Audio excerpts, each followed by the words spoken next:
दोस्तों, कुवैत से बड़ी खबर आ रही है निकल के। जैसे कि आपको मालूम है, 2-3 दिन पहले 3 इंडियन लोगों को गिरफ्तार किया गया था इंडिया के अंदर, मुंबई में।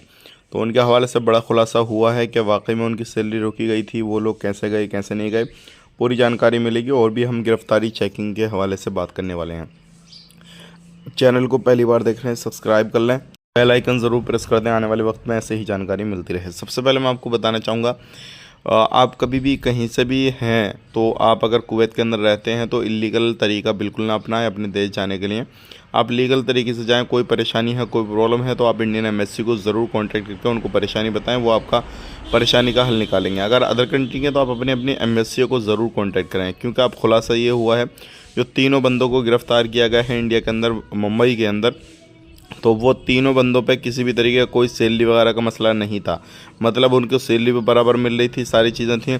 और जो वो बोट का इंतज़ाम किए थे वो खुद से नहीं किए थे, वो बोट चुरा कर लेकर आए थे। एक कुवैती बंदे ने कंप्लेन दर्ज कराई साहिल जो था पुलिस स्टेशन में, तो पता लगा कि 35,000 KD की वो बोट थी और उसके बाद में वो लोग चुरा कर लेकर आए हैं।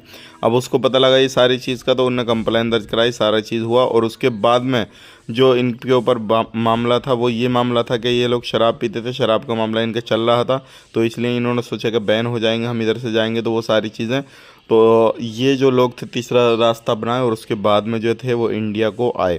तो ऐसे लोगों के बारे में आपका क्या कहना है, कमेंट करके ज़रूर बताइएगा। और अगर आप कहीं पे भी रहते हैं, कोई भी परेशानी आपको है, चाहे वो सैलरी को लेकर, पासपोर्ट को लेकर, या फिर आप किसी भी वीज़ा पर गए हुए हैं, तो आप ज़रूर जो है इंडियन एम्बेसी को कॉन्टैक्ट करके अपना मसला सुलझाएँ। आप इस तरीके का कदम बिल्कुल ना उठाएँ। बात कर लेते हैं यहाँ पे। अभी कुवैत के अंदर जो रमज़ान आ रहे हैं, रमज़ान के देखते हुए अभी चेकिंग काफ़ी ज़्यादा तेज़ चल रहा है। तो आप कहीं पे भी बाहर निकलते हैं तो अपना सिविल ID कार्ड साथ में लेके निकलें, या फिर साहिल एप्लीकेशन वगैरह जो भी है डिजिटल, वो आप अपने साथ लेके निकलें, नहीं तो परेशानी आपको हो सकती है। वीडियो अच्छा लगा लाइक करें, शेयर करें। आप अपना ख्याल रखें, अपनी फैमिली वालों का ख्याल रखें। Take care, bye bye.